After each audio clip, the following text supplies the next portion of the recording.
Okay, great.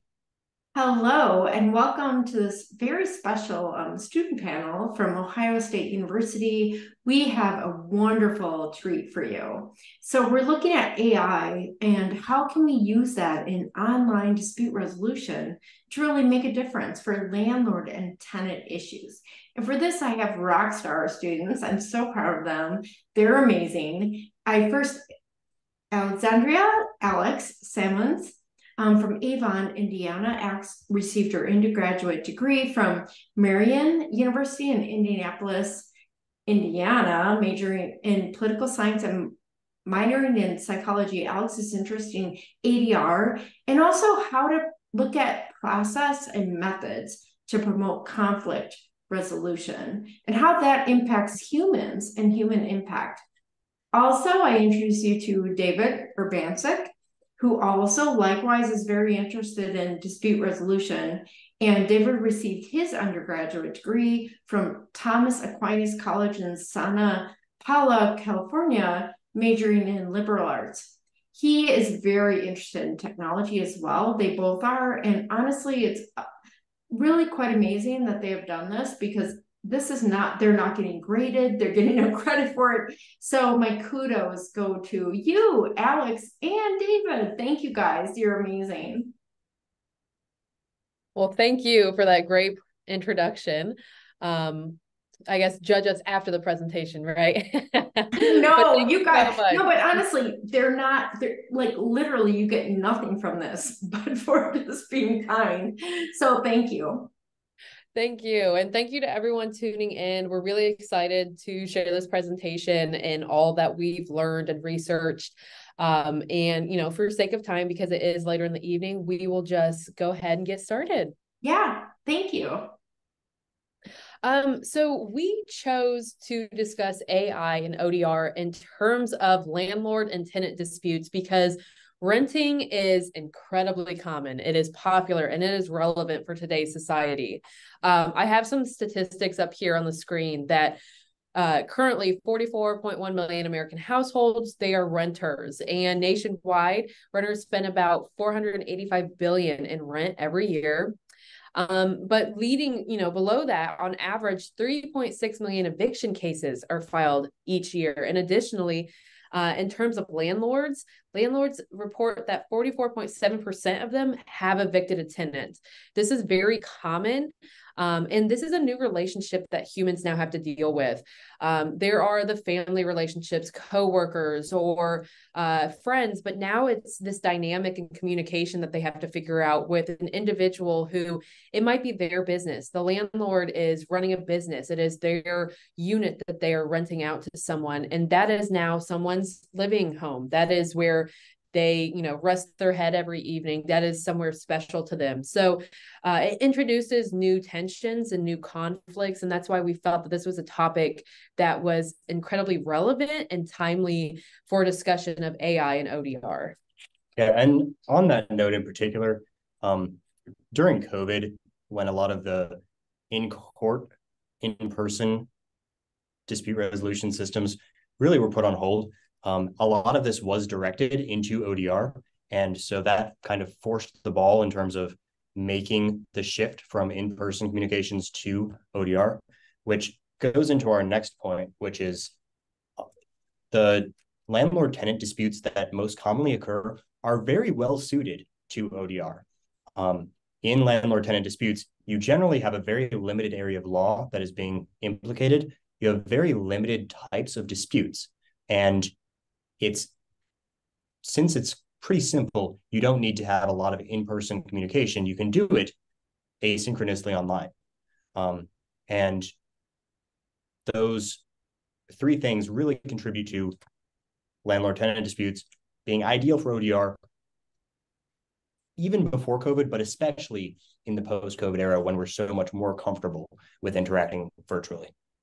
And in general, ODR increases access to mediation or negotiation for individuals, as well as it decreases time in the court process that might make individuals more hesitant to file a claim. Additionally, mediation negotiation, it increases potential for better resolution, and allows parties to reach an agreement that are mutually beneficial. So again, just reiterating what David said, ODR and landlord tenant disputes really do go hand in hand.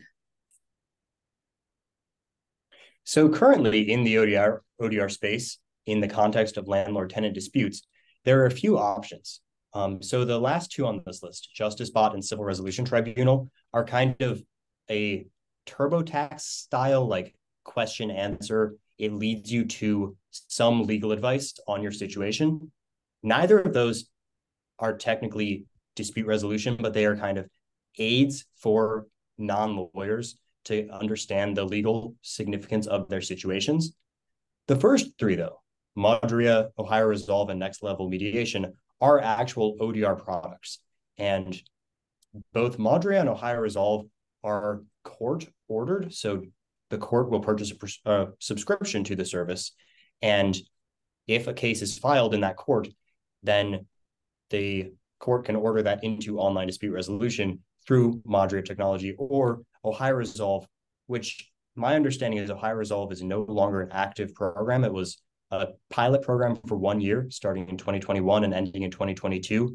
It was rolled out to a limited number of courts in Ohio and handled a certain number of cases.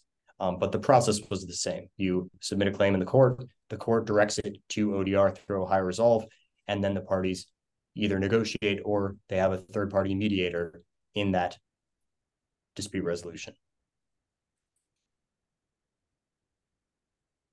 So we compiled through the research that we did the most common disputes between landlords and tenants. And while this list is definitely not exhaustive, maintenance, rent and eviction, and security deposits, they encompass a lot underneath them. They are broader topics, and we felt that they were the top three to really focus on.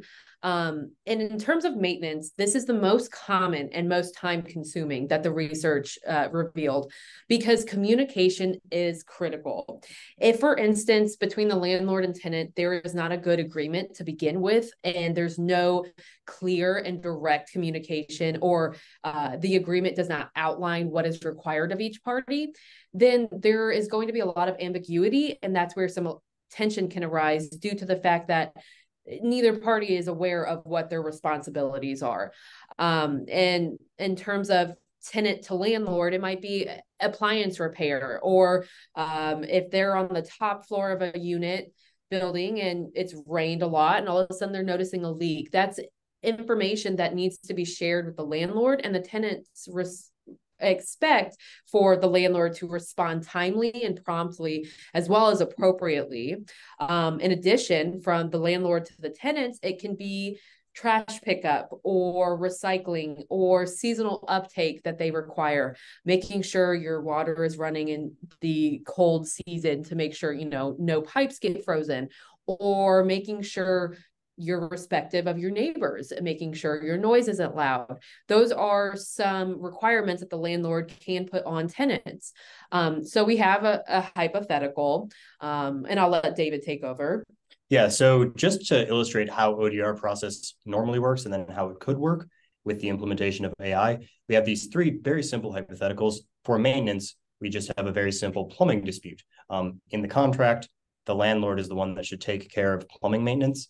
Bob has asked his landlord, Sally, to take care of the leaking sink drain. She has not, and so now he's filing a court order to trying to get a court order to compel her to fix the leak.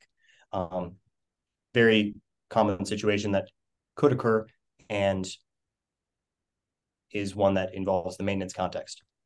Yes, and we'll see later on in our presentation how it can be applied through ODR and AI. So moving on to rent and eviction. This can encompass late payments of rent, non-payments of rent, fees that are associated with rent, whether that is dogs. If you have any pets, there can be fees associated with that. And then ultimately there is eviction. And this not only impacts business for the landlord, it was reported last year in 2022 that an eviction cost a landlord nearly $3,500 per unit. So this is their business. This is how they make a living.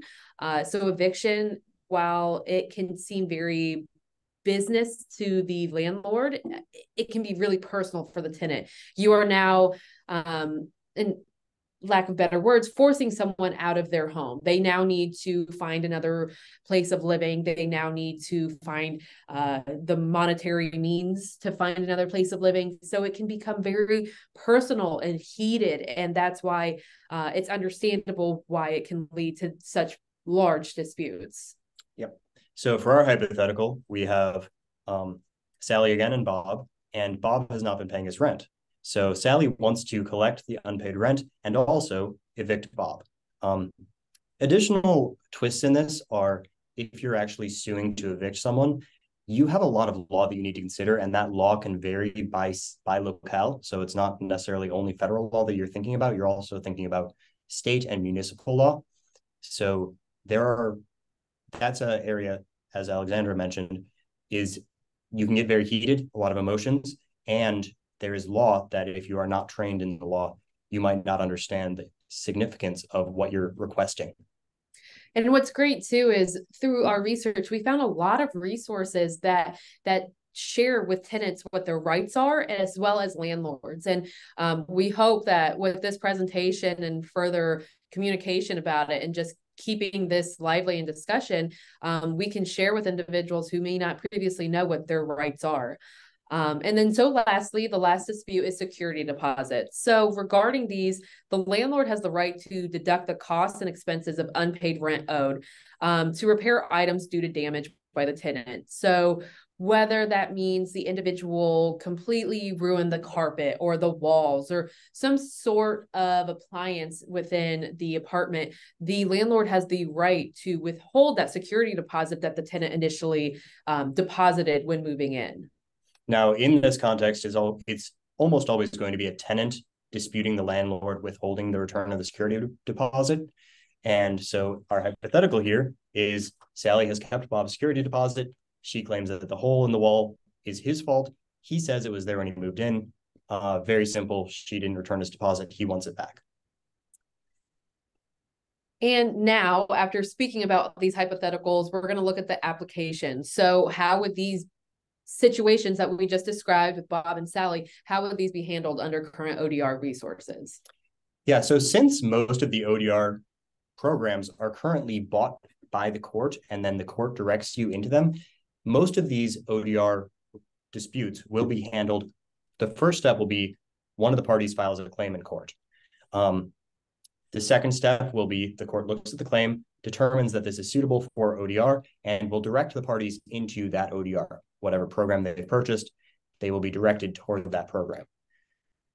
The final step will be the actual dispute resolution online, and that will be the actual either negotiation or mediation, as the case may be. Generally occurs asynchronously.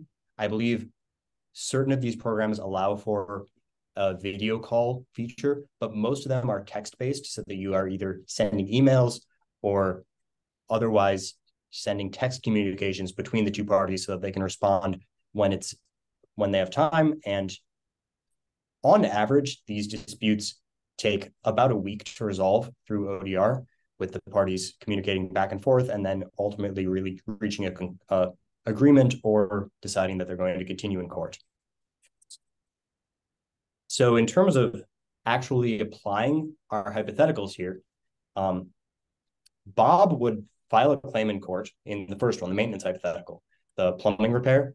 Bob would file a claim in court seeking a court order to command Sally to fix that pipe.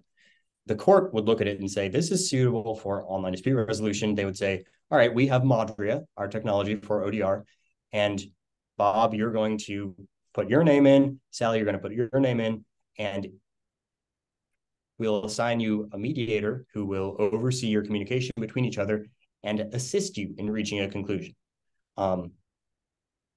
there's a lot of involvement from the third party, the court here. And that is a potential area where this could be more streamlined if the court did not need to be involved. And that leads us to the discussion of the potential issues with current ODR resources. While ODR can be an advantage for individuals with reliable broadband services and access to technology, there is the issue that if individuals do not have the ability to get on Wi-Fi, they do not have the ability to reach it. And while this is something we know the courts would hopefully ask for and try to determine before assigning it for ODR, there is unfortunately the instances where they might only have a phone. And if the text-based service or the ODR resource is best managed and utilized on a laptop, using the phone, unfortunately, it is likely to lead them to being frustrated and not wanting to actively participate. Additionally, it's the fact that text-based mediation, like David said, it could take up to a week mainly, and that's the average. However, there are the instances where individuals don't respond and you don't get that quick response. You maybe feel that you're getting ignored.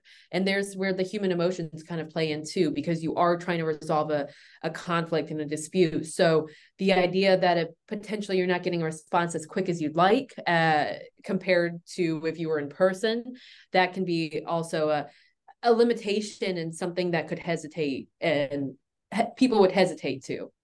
Yeah, and added to that, we already noted that you have to file a court claim for this. So there's the added pressure of this is a official court proceeding at this point. This is not just a, hey, can you help me with my issue? This is now I am seeking some sort of damages against you, some sort of court action that will mandate that you do something or not do something.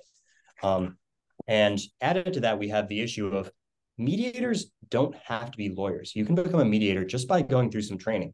I was looking at the Ohio Resolve mediation requirements. If you're trying to resolve certain types of disputes, all you need is 6.5 hours of training, and then you can be a certified mediator for certain types of mediations. That leads to issues when you have difficult legal questions like, can you actually evict someone if they fail to pay their rent once? They're 6 days late or whatever. The mediator may not know the answer to that question, likely won't know the answer to that question if their only mediation training is that 6.5 hour session. And a final point is when you're online, you lose the human to human contact. I know Alexandria mentioned this earlier. In some cases, when the emotions are high, people are angry at each other, an apology, an in-person apology, a verbal apology is very important. And you lose that when you're online. That's something that continues to be an issue. We'll again discuss it when we get to AI, but it's an issue in the current ODR programs as well, where you lose that in-person communication. Yes, there's just unfortunately a lot of disadvantages and advantages of ODR that require courts to really weigh them before mandating programs and requiring active participation. All right, so now we're going to turn to AI for a moment, just so that we have a basis for understanding what it is, what it does, before we apply it to the ODR situation. So artificial intelligence, generally, this is not a universally accepted definition, but generally it refers to a computer program that can do something that a human would normally have to do. So you have a computer producing human-like results.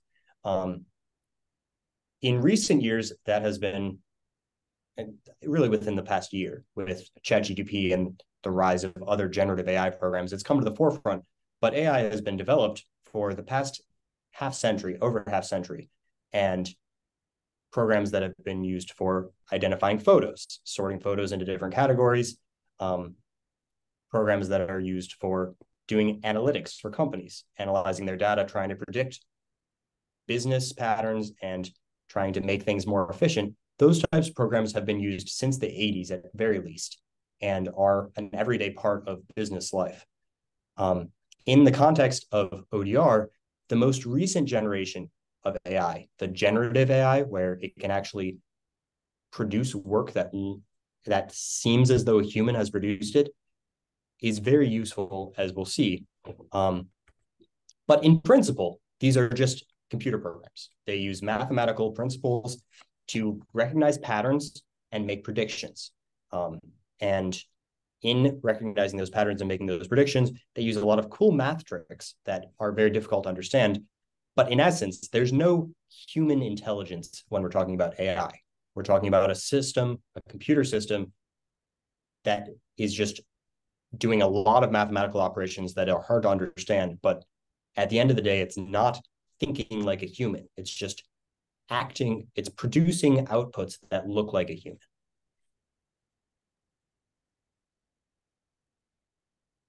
So now applying AI in ODR, we have three ways that you could use AI in ODR.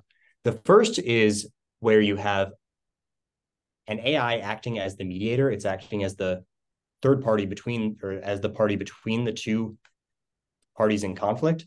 And you have a human still there just overseeing it, making sure that the artificial intelligence system is not messing up anything, not divulging confidential information, not stating false legal information.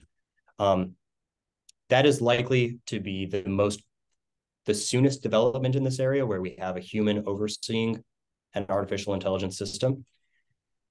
A second type, which we already have, is next-gen mediation, AI providing assistance to a human mediator. And this is things where if we have a mediator who doesn't know the law, we could have an AI system looking up, researching the applicable law for this specific case. We could have the AI developing questions that the mediator would ask the two parties so that they could help try and reach a resolution. But in this case, it is much more like the traditional mediation, where you have the two parties, you have a human mediator, and the AI is just there to assist the human mediator in providing the best service. Then we have the exciting one, which is we have two parties, our landlord and our tenant, and they are interacting only with the help of an AI system. There's no human overlooking the system. There's no human providing inputs besides the two parties and the AI. That would require, in my opinion, an AI system that is more catered to dispute resolution than we currently have available to us. And that's definitely possible. There's a process called fine-tuning, where you take a generally trained AI and you provide it with data that is catered to the specific application you are looking at. And that allows you to use that AI for a specific purpose. In this case, it would be for dispute resolution. In other cases, you can provide it banking data, you can provide it information on a certain, whatever legal data, whatever field you're interested in, you can fine tune your AI for that. And then finally, the way that the AI would interact with the humans in an online dispute resolution is very well suited to the current approach, where it's mainly text-based. And that's because AI is good at typing things, essentially. And so it can read the inputs of both parties to the dispute, and it can provide text feedback to each party independently or to both parties when it's suggesting resolutions for the conflict, when it's suggesting possible questions that they ask each other, when it's gathering information. Those are all processes that an AI, a text-based AI, could take the place of a human in an online dispute resolution. And I'm sure you all can guess who the pro in AI is out of the two of us. But in terms of the limitations, again, it's as we discussed before, that text-based approach could really cause some frustrations with individuals using it. But additionally, we have to think about that oversight with the human in the loop, or where the human mediator is aided by AI. What about job displacement? We have to consider, how do these individuals feel who have gone to school for this, have done the proper training and education, and have the experience and expertise to assist individuals in mediation and negotiation? We have to wonder, how would they feel if they were in the background and the AI was taking the forefront, or the program was taking the front stance? And so that's another consideration to think about, and where will they feel comfortable? Where will they feel utilized and, quite frankly, respected? Because I think there could be a lot of individuals upset, feeling displaced in terms of their job and career.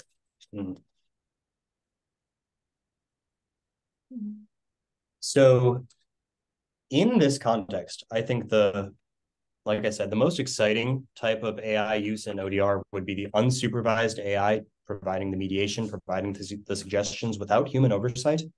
I don't think we're there yet. I think this would be a big liability for the company providing that system.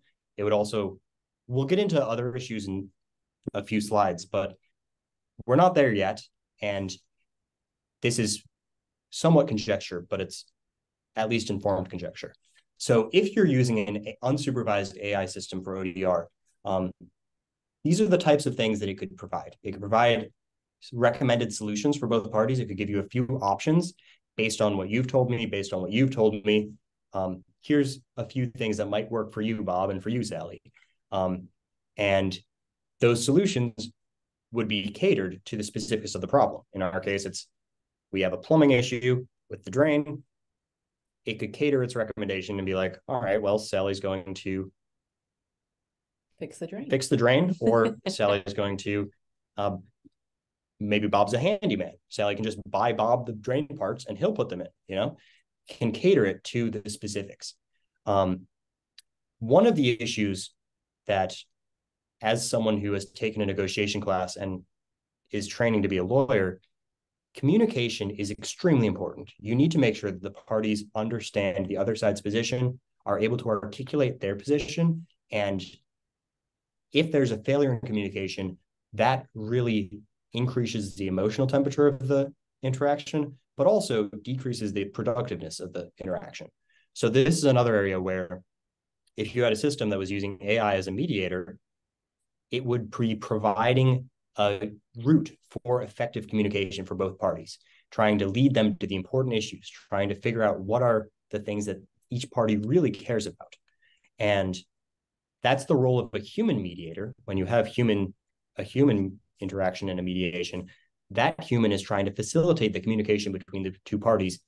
If you were using an AI, it would have to do that same role, facilitate the communication. And then finally, if you're trying to enforce an agreement that you reach through an ODR negotiation, which occurs using AI assistance, the only way that's enforceable is if that AI drafts some sort of contract for both parties to sign. This would be somewhat different from what we were talking about with court-ordered ODR earlier, because if the court orders it, then it is enforceable by the court. If you are using AI for your ODR and it's not court-ordered, there is no enforceability there. And the only way you could do it would be with a contract or an agreement that the parties sign on to at the end of the process. What do you think about that, though? I mean, if a landlord tenant reaches an agreement, wouldn't that be helpful to have an enforceable contract? Which they might do through AI. So I don't know, like, is that bad? Is that good? What do you think? I don't think it's bad. And I think that's one thing that a lot of people who are not lawyers are scared of. They're scared of a contract, which is why it would be helpful if the AI would be the one drafting it and it would include all the terms that they agreed on.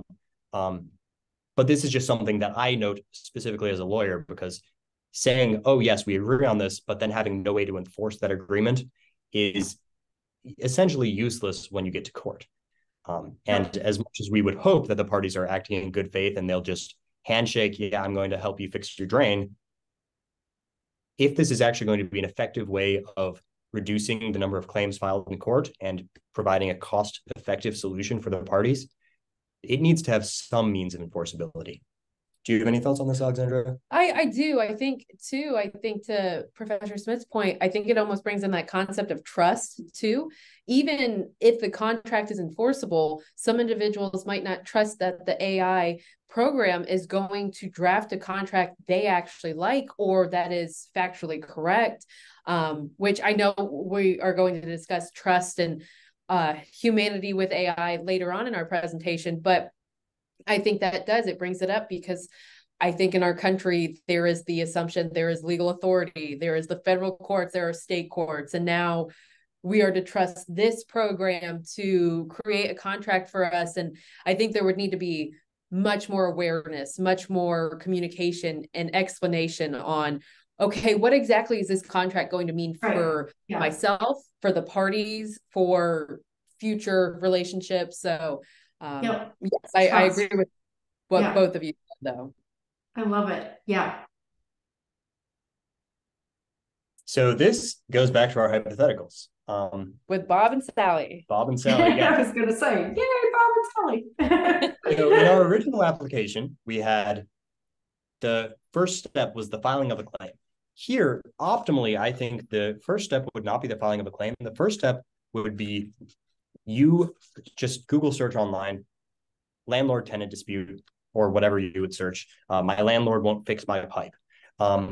And you would see in your search results an online dispute resolution tool for landlord tenant disputes.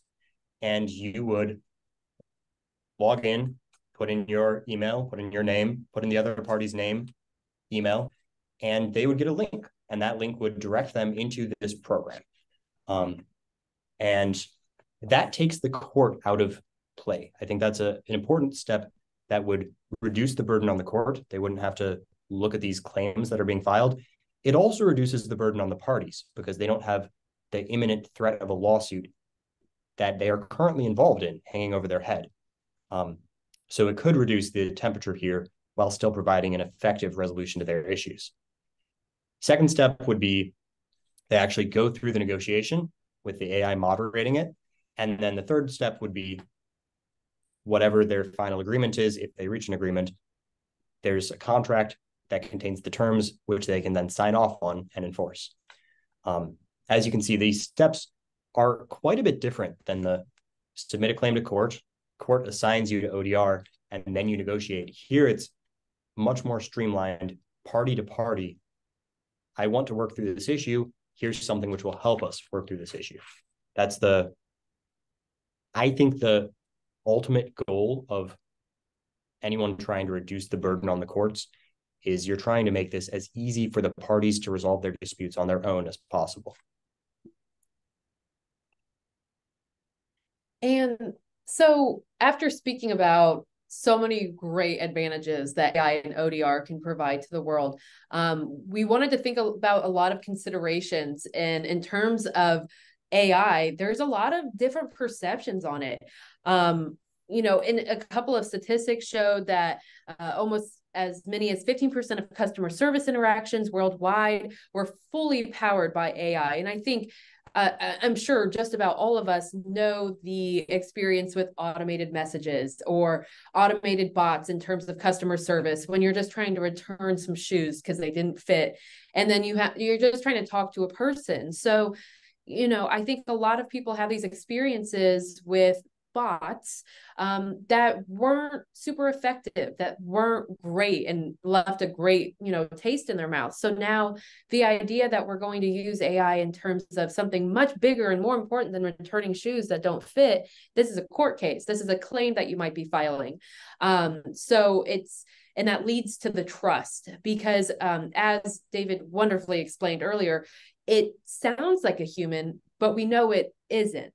So where is that trust going to come from? And I think not only does the trust come from the public in terms of more awareness, explanation of really what is AI, what is it actually going to be doing, how is it going to be implemented and implicated into my life, but also courts and companies that are going to implement AI into programs, resources, or just for customer service have to be able to trust the program, that it's going to be reliable, it's going to give correct advice, it's going to do what it should, quite frankly. And that leads to that accuracy and privacy as well, because while AI can allow for a larger capacity to handle queries such as returns, complaints, what about the accuracy of what I'm actually telling you? And I mean, the privacy as well is so important. And like, where is that confidentiality? And how can we know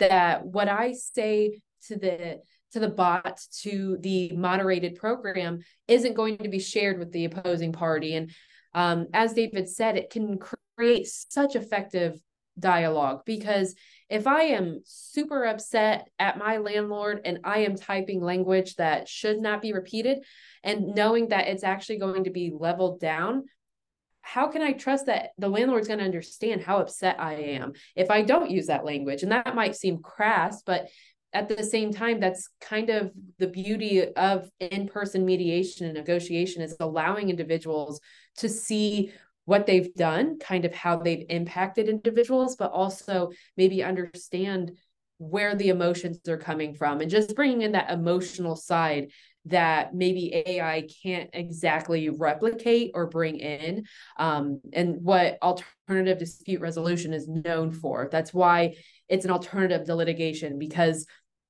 sometimes that can be really cold, it can be aggressive, there's always a winner and a loser. And the idea that if they are to participate in mediation and both parties walk away happy, great, I'll jump into that, I'll participate, but then I don't get that human touch. I don't get to, maybe my jokes are falling on the AI. They don't understand my humor. There's nothing worse than telling a joke and no one laughs. So the idea that maybe they aren't feeling understood by the AI as well, maybe not as much as what an in-person mediator can do. Yep. And then just to jump in again on the trust and accuracy points, one of the things that brings people to lawyers is they want someone who knows what's actually going on in their situation and how to resolve the situation. If you're going to a computer and just in the eyes of the normal landlord-tenant dispute, you're just trusting that computer to know how to resolve your issue, that's going to need to be something that society as a whole will have to build. And I do not, in the current system, if you're getting evicted from your apartment, it seems very unlikely to me that you're going to trust a computer to accurately represent you and your side and protect you from being evicted, as opposed to just going to, we have a lawyer or we have a judge who knows the law, who's going to stop me from losing my house. And playing into the accuracy point again, in AI lingo, there's this term called hallucinations. And that refers to when a system, a generative AI system, produces something which is entirely false, but looks true. So in the content, or in a landlord-tenant dispute, you may have a situation where the AI says with very high confidence, the law says you cannot evict someone if they fail to pay your rent as long as it's less than 30 days. It could sound 100% true. It could give you a legal reference for that, and it could be entirely false. So that's an issue. What do you think, though? Hey, what do you guys think, though? Don't you think it's going to get better?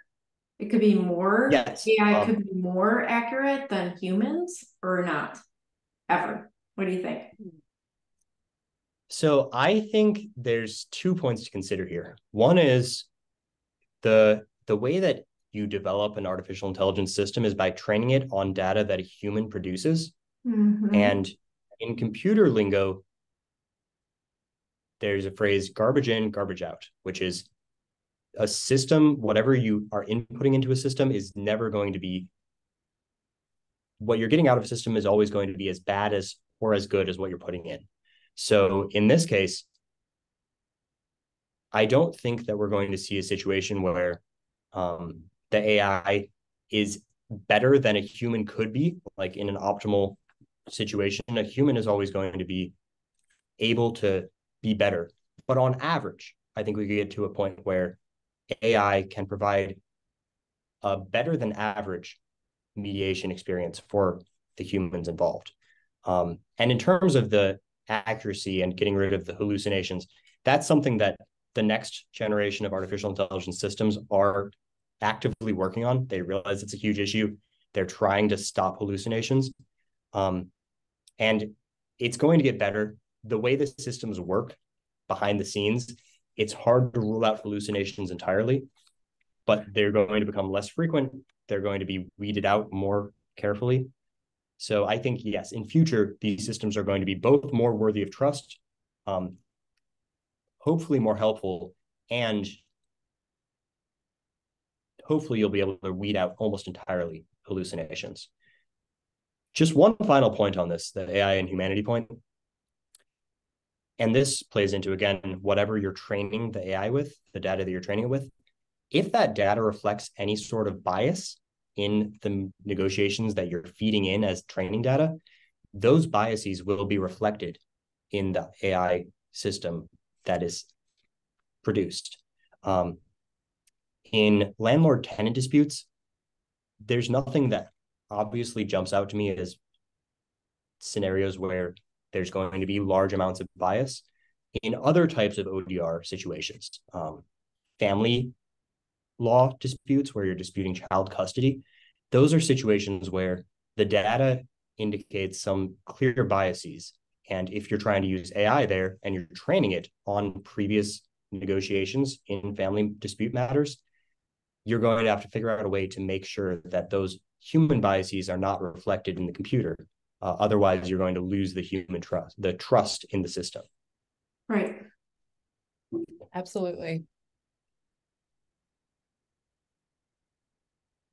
Perfect. So this is the future.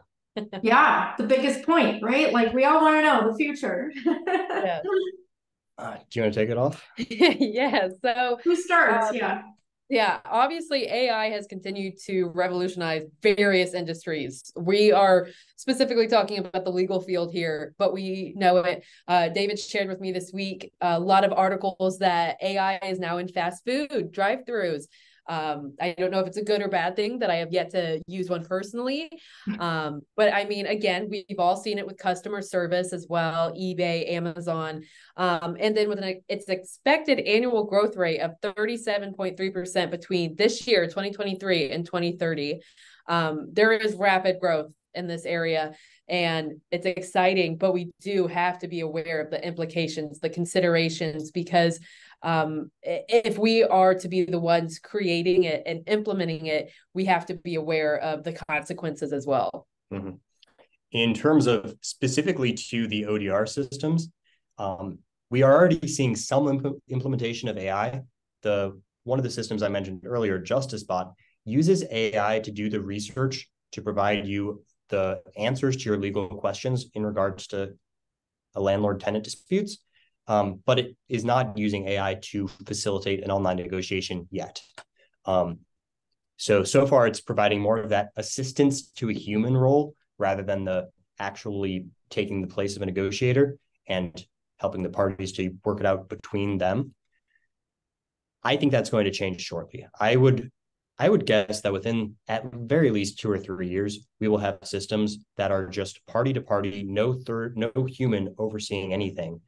And an AI is providing the guidance, providing recommendations, helping facilitate the communications. Likely in the short term, there will be some way to appeal anything that the AI says. But with the pace of development in AI, unlikely to keep it out of the ODR broad landscape for very long. It's already in place in certain systems that are under development in Europe.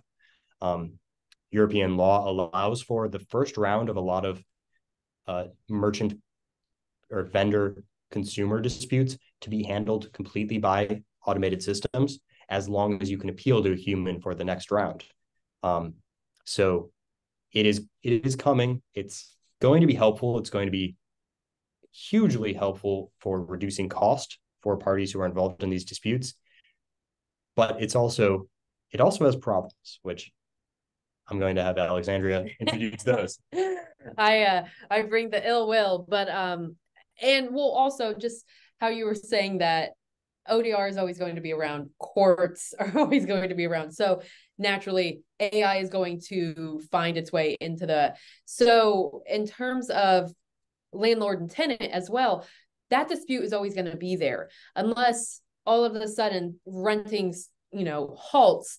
But I don't foresee that happening. So that's why this is a dispute that and relationship and conflict that is unfortunately always going to exist. for the foreseeable future, which is why we feel this conversation is, again, so timely and relevant. And there is, the problems that we have listed on the slide, the cost of development.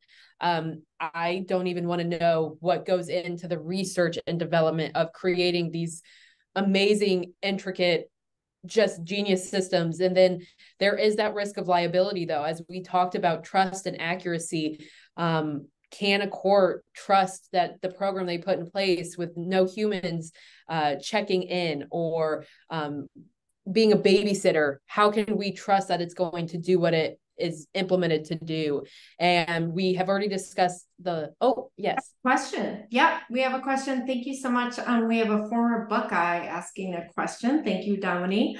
So what role do you think regulatory bodies within and outside the US would play in the rapid development of AI and how they might regulate that? What do you guys think? Any thoughts or what you think should happen as a future? Yeah, so I think there's two ways to answer this question. One is focused on the safety aspect and making sure that these systems are responsible, that they're trained on data which is relatively unbiased. When you're working with humans, the data is always going to be biased, but you're trying to minimize the biases. So that's one way to look at it. You're trying to focus on safety. The other way is trying to focus on development as quickly as possible. In the context of a competitive market, there's always the pressure to have the best system. So when you talk about regulation, generally regulation is going to slow the commercial development of a product, but it's going to provide, or has the potential to provide, a more quality finished product because you have to exercise more care in making that product. In the EU AI Act is expected to pass this fall. They're currently in the trilogue state. The European Union is discussing the final changes to their bill before they put it into law. Many US-based companies think that system is much too restrictive. They think that it restricts innovation. They think that it stops the development of better systems that are able to help people more effectively. In the US, there's also a lot of discussion on Capitol Hill surrounding what should different regulatory bodies be doing in regards to this. Yeah, I wondered, of course, we just had the recent executive order, and I wondered what you thought as young people in this area. Like, I'm an old one, so asking my young friends, what do you guys think about that? Because that was a big thing that happened last week. I wonder if you have any thoughts, or we could just move on. But I do think that I do have thoughts on the executive order. I love it. Thank you. Okay. So the executive order, first point is the enforceability of it. It's only enforceable through the federal government not purchasing your goods or services. So that would affect, in the context of ODR and AI use in ODR, that would affect federal courts and federal courts only. So state courts would still be able to purchase systems that were not in compliance with that federal order, executive order, and private individuals would have no issue using systems that were not in compliance with that executive order.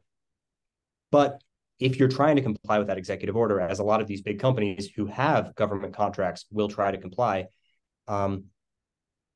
it's going to be some limitation on their ability to innovate rapidly because they have to be more careful in testing their systems before releasing them to the public. But overall, if you're asking my personal opinion on the executive order, I think it's a stopgap measure. I think it's an effort by the president of the United States to make it appear to the world that the US is thinking seriously about this and is willing to take action on this. But in terms of practical effect, not very significant. Well said. I don't know how to follow that up, so we'll end I want to see the rest of I don't want to stop you, but we do have a question from Professor Froelich. So Absolutely. What if AI gets it wrong with pro se litigants? What if you're using, for example, if someone loses their apartment because they used AI, they got it wrong. What do you think? I think Go ahead. I think in terms of the severity that would happen to an attorney, because I see in the question too, attorneys get it wrong too. And I think, we're aware that there are suits of malpractice and individuals can lose their license, and there are consequences to humans. So where do we insert a consequence to a program?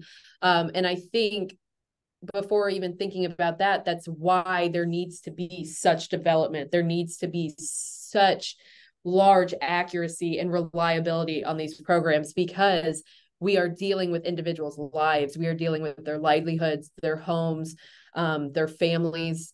It could impact so much, which is why it's so important to have a system, a program in place that is going to ensure that the data that we are giving these individuals is it's got to be 100% correct. And I know we can't control every human too, and there is human error, but there is a resource to then try and overcome that human error. There are suits of malpractice. I don't know if you can sue AI for malpractice. So the interesting thing here is, in the context of a private party to a private party communication, you could always take that to a court after the fact. So there is the recourse to the court. The more interesting question would be if the court buys a system that uses AI and then it says you are going to abide by the result which this ODR leads to, then you'd have to appeal it to the next level, which could be problematic in terms of holding the AI liable or holding the manufacturer of the AI liable. I think that's unlikely. I would guess that in the terms of service that these manufacturers will include with their software, it's going to have some, we need you to acknowledge all risk of liability. These systems may be wrong. Do not take anything they say as official legal advice. So it's not going to be we sue the AI like we would sue our lawyer. It's going to be you accept all liability by using the system. And then that, again, I would love to know the statistics and amount of individuals who read the terms and conditions of every, contract. So then there's, So you have to wonder about that too. How is that fair? Again, we're dealing with individuals' lives, and oh, well, you agreed to the risk and the liability, and it could really lead to some unfortunate incidents. So I would hope that we never have to really answer that question of what if AI gets it wrong, and that there are measures put in place to prevent that. Yeah. Well, really, I think we kind of just, with those questions and answers, kind of, again, we're just discussing the problems, including like the future of AI and ODR. And there's that trust and the risk of liability, competition from other ODR systems. And we discussed how human mediators and negotiators and arbitrators might feel displaced and undervalued, maybe a little disrespected. And while it may be the future of, turning cyber and turning to technology, we still have to remember, I think, the roots sometimes of our legal system and our legal field, and how people make a living, and quite frankly, what we're going to school for. And I must say, wonderful. You guys are amazing. Really good. And also just this whole idea that it's technology, it's not all good, it's not all bad, it's how you use it. I think what is important is to think about ways that it can empower individuals. And I love how you laid out some different ideas. And do you think overall people if you had an app that told you what your rights are, or kind of things about like tenant rights, do you think that would be helpful, or do you think no one would use it, or do you have any thoughts about that? I think absolutely. I found a website, and I'll share it in the chat. I need to, because it was so clear cut on what rights are for tenants. And again, it's that whole, who's going to read the term and conditions? I think we've all signed an agreement. I know I'm guilty. I live in an apartment. Did I read all, 70 pages? No. So who knows really what I signed up for? But the idea that there is another resource of, okay, there's this word in my contract. What does this mean? What does this term mean? Being able to have something where you look into it and say, okay, am I the crazy one, or am I in the right? Am I in the wrong? And I think there's so much misinformation and miscommunication out there. And a lot of people sometimes can base their facts on their perceptions. So having a source for them to really see, okay, these are my rights in the state of Ohio. What can I do about my landlord not complying? What can I do? What are my next steps? I think absolutely that would be helpful. Yeah. And then in terms of like making it really accessible to people who don't know about the law, it could be something where it's like you could ask it or type to it, my landlord's trying to evict me, what do I do? And then it's like it could ask you kind of question answer format. All right, why is he trying to evict you? Can you upload a picture of your contract? If you can upload a picture of your contract and it can read it for you and then tell you what is in that contract or not in that contract, that's the type of system that would help those of us who don't read every word of our terms and conditions. Yeah. And if you could integrate into that, these are your actual rights that are associated with these various things, that would just give Bob and Sally a lot more ability to solve things on their own without having to turn to the court system. Right. And I think that's one of the main things. I was reading a quote earlier today by a woman who is a pioneer in AI development. She said, AI is a tool for humanity to use or abuse as we choose. And in the modern court system, people, lawyers especially, always talk about how the court system is slow, it's overwhelmed, not enough courts, not enough judges, too many cases.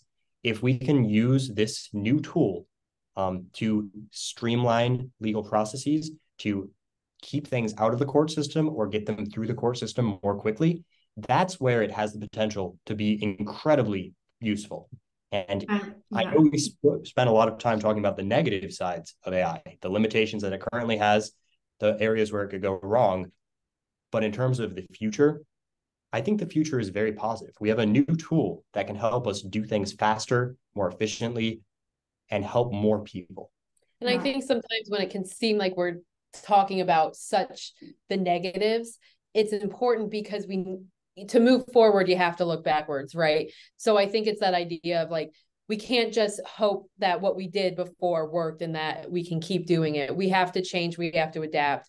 And then, last thing I'll say too, is just in terms of online dispute resolution, like, let's not forget, it is dispute resolution. We are trying to empower individuals to resolve conflicts. We are all too aware of the conflicts that turn violent and aggressive, and we are aware of the statistics of violence in our country.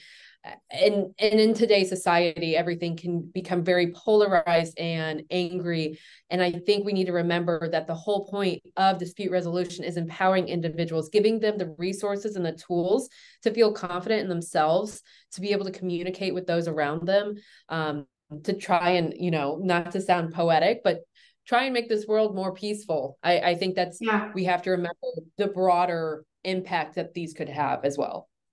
Well, also, I love what you guys said, Alex and David, you guys have been amazing, and really thinking about also just really people, we're humans at the end of the day, and what that means and how that impacts, because really dispute resolution, so much of it is very human. So I appreciate that.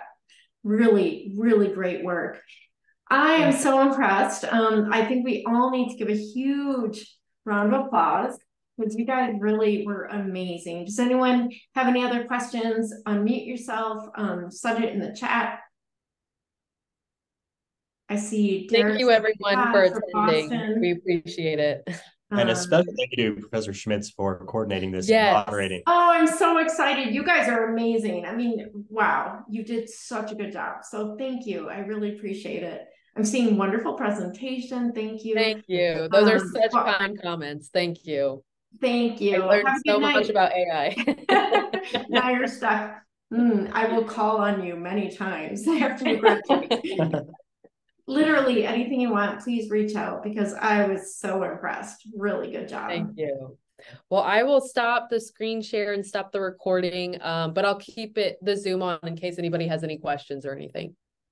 I just see excellent, excellent, excellent. Bill Froelich gave you a big smiley face. Okay, I'm gonna Eric said stop. wonderful.